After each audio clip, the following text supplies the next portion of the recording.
antivirus software, and on the right-hand side we have Dave.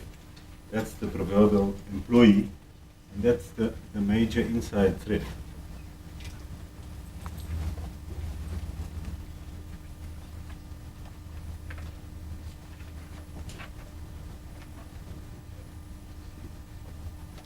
Okay.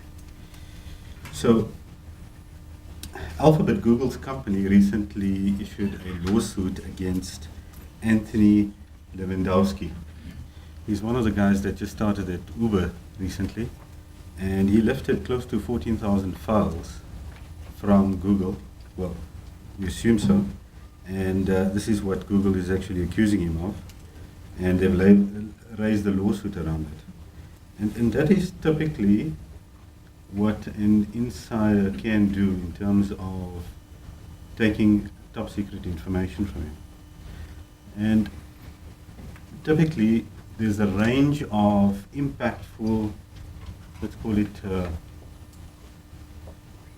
issues that impact insider threat.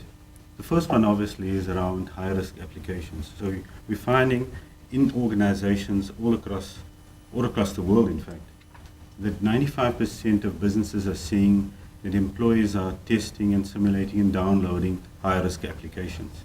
It's an extreme threat for enterprise.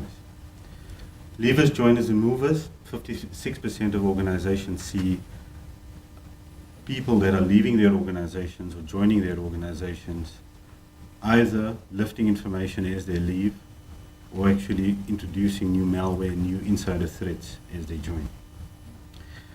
Public data, 64% of organizations see public data available on the web. And this is because our employees don't know how to transfer data securely. Inappropriate usage, 59% of organizations see people, employees specifically in organizations, involved in inappropriate internet usage, looking at porn and gambling. And that's a high-risk behavior. And then last but not least, over the last 2 years, we've seen literally employees bypass all the security capabilities within the organization using VPN capability, using hacking tools, etc. And that becomes a serious threat, insider threat to the organization. So that's the discussion for the deck as we go through it. And it is concerning, especially this year and the years going forward. So who's exactly involved? And I think 3 typical categories. So it's your privileged users, third parties, and terminated employees. Your privileged users are practically those users that have literally highest rank on your critical information in the organization itself. Inadvertently or advertently, they can misuse your data. Third parties, those subcontractors, those contractors that work in your environment, we don't know what they do with your data to some extent. I mean, you can go through a due diligence process and see what a third party security capability is, but those particular subcontractors, those physical contractors, you don't know what they're doing with your data. Terminated employees, yeah, I like the red man showing the white guy. Take a walk. Terminated employees is basically those employees that have lifted data from your environment and your data is gone. And a typical example there is exactly what I've mentioned before with Anthony Lewandowski.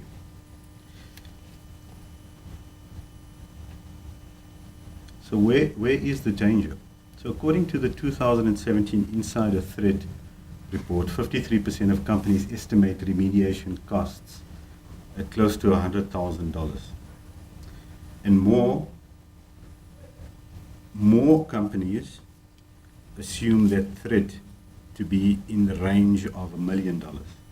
12% is estimating the cost at $1 million. So where is the insider, where is the danger coming from? Insider threats can go undetected for many, many years. So there's a piece of malware that sits in your environment that can sit there, and the cost associated to unpacking and creating visibility around that piece of malware increases as the years go by, as the years where you can actually find a piece of malware.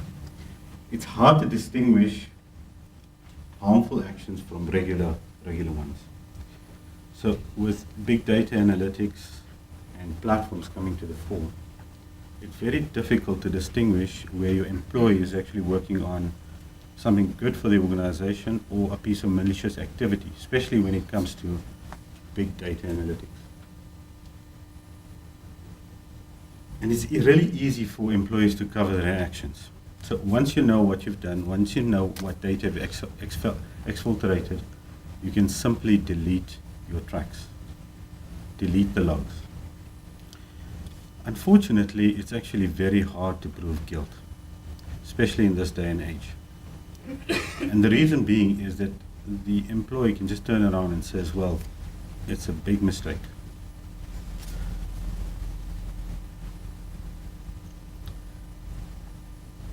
So what makes these malicious insiders conduct such crimes? It's acting out of opportunity. And it's the obvious case. People want to sell your personal and private information, especially those inside your organization. There's a case of perceived injustice, taking revenge for perceived injustice. Those are those disgruntled employees that want to lift data from your organization and use it and sell it.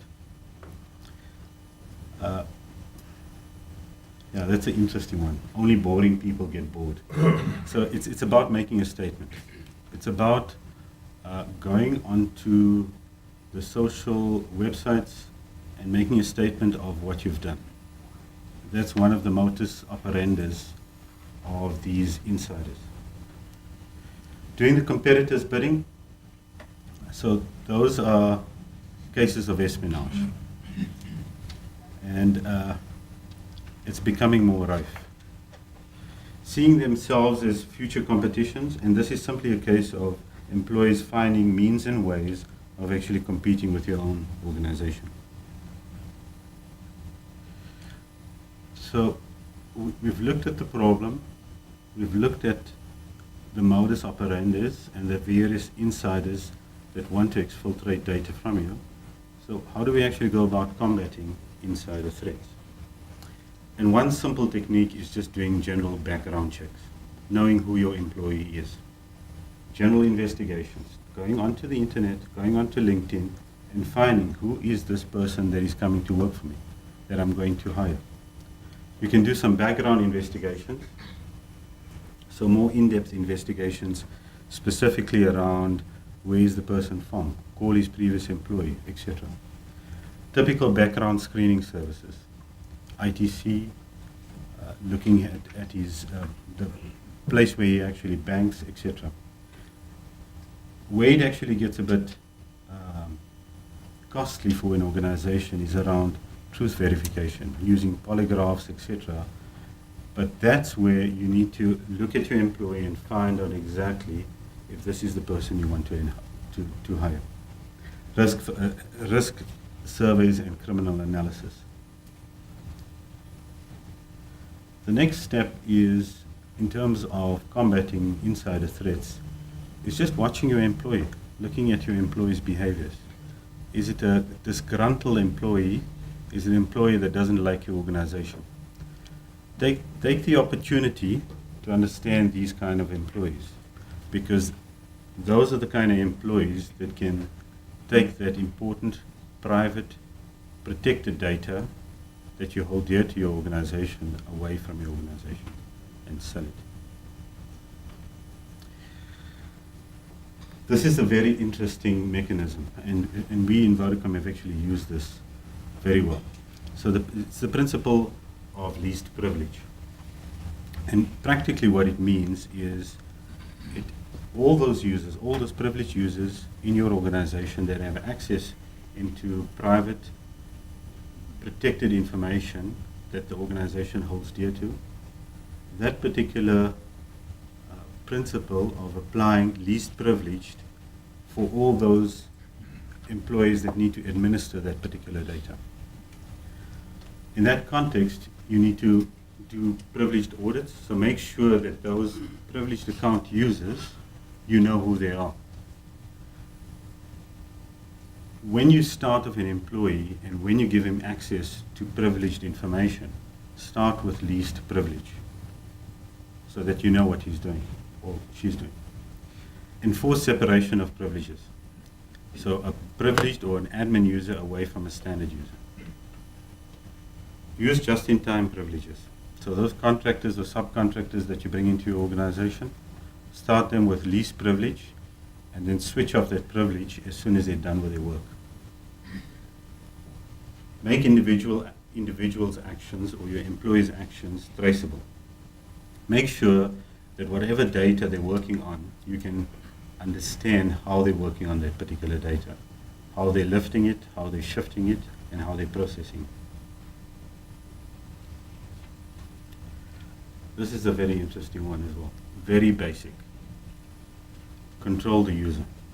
Control what the employee does. Make sure that he uses complex passwords. Very easy to do. Make sure he doesn't share his credentials. I know there's situations, especially system users, where you have to actually share credentials. But it's important that you understand how that credential sharing is actually done. And the very basic one is use 2FA, use two-factor authentication. Use a mechanism that authorizes and identifies that particular employee.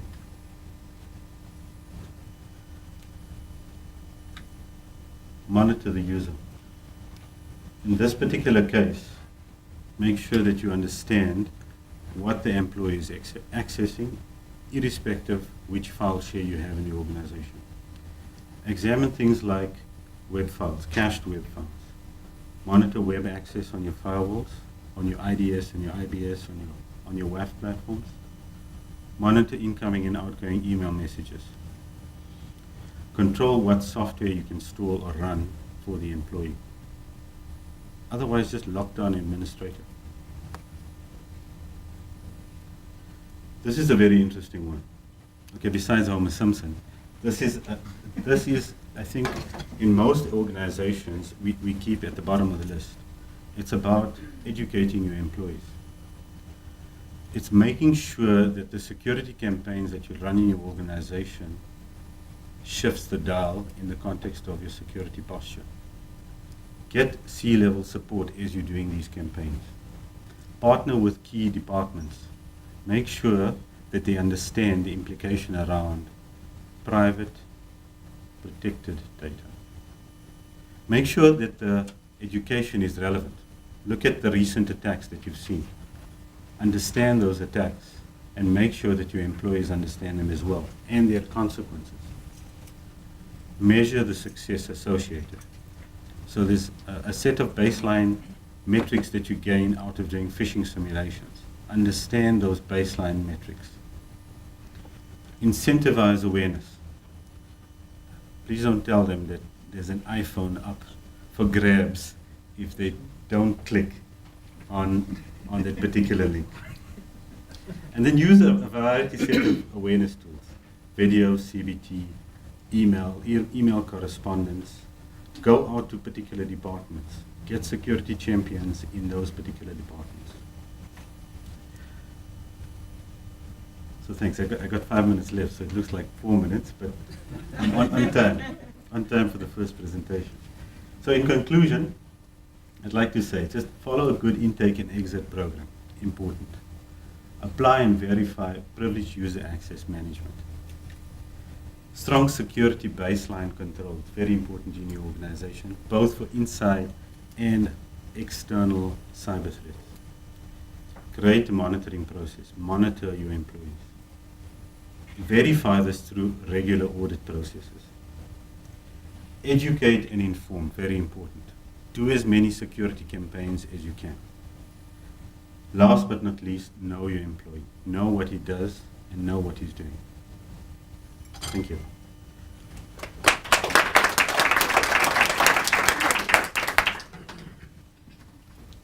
Thank you. Thank you very much, Darshan.